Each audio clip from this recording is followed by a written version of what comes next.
بسم الله الرحمن الرحیم. یو وخت په یو هیواد کې یو رحمدل بادشاه واکمن و چې یوازې یوه لور یې درلوده چې نوم یې شهزادګۍ میمونه وه. د ورځو نه یوه ورځ هغه ناروغه شوه او هیچا نشو کولی چې د شهزادګۍ درملنه وکړي. بادشاه د هیواد ټولو سیمو ته اعلان وکړ که چیرې هر چا زما د لور درملنه په صحیح ډول وکړه نو زه به یې واده له شهزادګۍ سره وکړم او د خپل جایداد نیمه حصه به هم ورکړم. په دې کلي کې یو د لرګیو ماتونکی هم اوسېده چې د ځینو بوټو او دوایانو په اړه یې ځانګړې پوهه درلوده. هغه د بادشاه خواته ورغی او ورته ویې ویل چې هغه به د شهزادګۍ درملنه وکړي، خو هغه یوازې غواړي چې د میمونې شهزادګۍ سره واده وکړي او د بادشاه نه هیڅ جایداد نه غواړي. بادشاه مجبور و او د لرګي پرې کوونکي دغه شرط یې ومانه. 2 ورځې وروسته شهزادګۍ ته الله تعالی د لرګي پرې کوونکي په لاس شفا ورکړه. لرګي پرې کوونکي بادشاه ته خپله واده ور یاده کړه.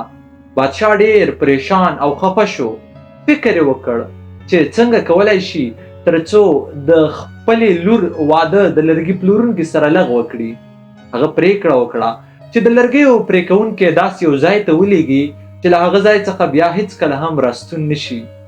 هغه هره ورځ لرګي پرې کوونکی د بېلابېلو دلایلو په نتیجه کې مختلفو سیمو ته واستاوه، خو لرګي پرې کوونکي به د خپلې پوهې په برکت بیرته ځان خپل ښار ته رارساوه. شهزادګۍ بادشاه ته وویل بابا تاسې باید خپله واده پوره کړې وای.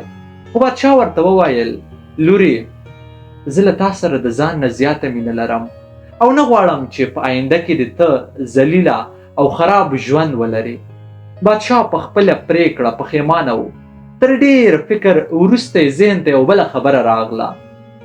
هغه لرګی پرې کوونکي ته یې وویل ته باید د سمندر د منځ ساحې څخه ماته هیرې او جواهرات راوړې. لرګي پرې کوونکی د سمندر پر لور رهي شو.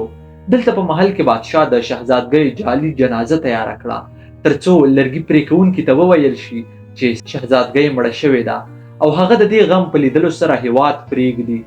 لرګي پرې کوونکی یو ښه لامبوزن و ځکه چې ټول عمر یې په ځنګلونو او غرونو کې تیر کړی و. هغه د څو ورځو هڅو او کوښښ وروسته له سمندر څخه هیرې او جواهرات راوویستل او د ماڼۍ پر لور روان شو. په لاره کې خلکو د میمونې شهزادګۍ جعلي جنازه په اوږو کړې وه. لرګي پرې کوونکي له خلکو څخه وپوښتل څوک مړ شوي دي؟ هغوی ورته په ځواب کې وویل دا د شهزادګۍ میمونې جنازه ده. لرګي پرې کوونکي هیرې وغورځولې او په همغه لوري روان شو په کومې لوري چې جنازه روانه وه. جنازه په کلار کلار قبرستان ته ورسېده. شهزادګۍ یې قبر ته کېباسله او انبار انبار خاورې پرې واړولې. په حقیقت کې بادشاه شهزادګۍ په یو جومات کې کېنولې وه چې د هغې د ساتنې لپاره یې یو بوډۍ کارکوونکي هم ګمارلې وه. شپه شوه او په نیمه شپه کې له نږدې ځنګله څخه یو وحشي ځناور راوواته او پر شهزادګۍ یې برید وکړ. بوډۍ ښځې خپله هڅه وکړه خو لنډه دا چې ځناور بوډۍ ښځه وخوړه او شهزادګۍ یې له ځانه سره ځنګل ته یوړه تر څو د سبا لوږه بیا په شهزادګۍ ماته کړي. سهار وختي بادشاه ته خبر ورکول شو او د هغه د حکم په اساس پوځیانو ټول ځنګل وپلټلو خو شهزادګۍ میمونه ونه موندل شوه. یوازې د ځنګله په ځینو برخو کې د لویو ونو سره د ځناورو د پښو نښې وموندل شوې. ټولو فکر وکړ چې ځنګلي حیواناتو شهزادګۍ وژلې ده. بادشاه له حده زیات خفه شو او هغه پوه شو چې ماته د واده خلافۍ په بدل کې رب ډېره لویه سزا راکړه. اصلي حقیقت دا و چې شهزادګۍ مړه شوې نه وه او هر کله چې هغه وحشي حیوان شهزادګۍ په خوله کې نیولې وه نو لرګي پرې کوونکي په ځنګله کې د لرګي ماتولو پر مهال ځناور ولید. هغه په خپل تبر وحشي ځناور په سر وواهه او شهزادګۍ یې له هغه ځناور څخه وژغورله.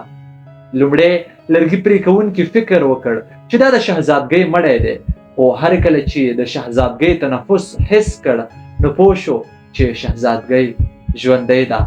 هغه شهزادګۍ د ځنګله نه پورته خپل درملتون ته یوړه او د هغې درملنه یې پیل کړه. شهزادګۍ پوره یوه ورځ بېهوښه پرته وه خو هر کله چې په هوښ راغله نو لرګي پرې کوونکي هغې ته د ماړۍ لاره ور وښوده او لرګي پرې کوونکي ورسره په خپله نه ولاړ. د همدې ورځې په سبا د بادشاه عسکر راغلل او لرګي پرې کوونکی یې د یو بندي په ډول له لاسونو وتاړه او د بادشاه د محل پر لور یې روان کړ. لرګي پرې کوونکی حیران شو چې ما خو د بادشاه سره ښه وکړل، بیا نو ولې بادشاه غواړي چې ما په شاهي زندان کې وساتي؟ عسکرو ډېر ژر لرګي پلورونکی د بادشاه مخې ته ودراوه. بادشاه په خپل وقار سره لرګي پرې کوونکي ته وویل تا د بادشاه سره وعده کړې وه چې ته به د شهزادګۍ سره واده کوې، ته باید په هر حال اوس د شهزادګۍ سره واده وکړې او دا چې تا 2 ځله د شهزادګۍ ژوند وژغوره نو په بدل کې به زه تا ته خپله ټوله بادشاهي او خپل ټول جایداد پرېږدم. تر دې وروسته لرګي پرې کوونکی د دې محل بادشاه وګرځېد. هغه به شهزادګۍ خوشحاله ساتله.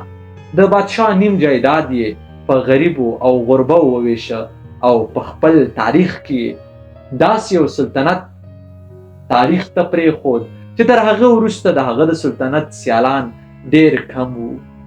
پای. په یاد ولرئ هیڅکله هم وعده خلافي مه کوئ. څه چې مو په قسمت کې وي او الله تعالی درته لیکلي وي تر هغې بغیر بل هیڅ هم نه در رسیږي. خوشبختي یوازې په دولت کې نه بلکې د خوشبختۍ ډېره برخه په انسانیت او قناعت کې هم شته. د سادات ټي وي ټولو درنو اورېدونکو دغه به زموږ د نن ورځې لنډه کیسه. که چیرې دغسې لنډې کیسې مو مخامخ خوښېږي نو کمنټونه پرېږدئ. تر دې وروسته به در سره همداسې کیسې نشروم. زه خپله سید ادریس سادات یم. انشاءالله زما نوي کتابونه هم را روان دي چې یو مسافره پیغله ناول دی او بل چې دی د پیریانو بادشاه. په تمه اوسئ انشاءالله د افغانستان ټول ولایتونو ته هم ورسیږي او کوم ملګري چې په بهر ملک کې دي هغوی ته به هم ورسیږي. انشاءالله ډېر ژر به دا دواړه کتابونه نشر شي او ستاسو تر لاسونو به ورسیږي.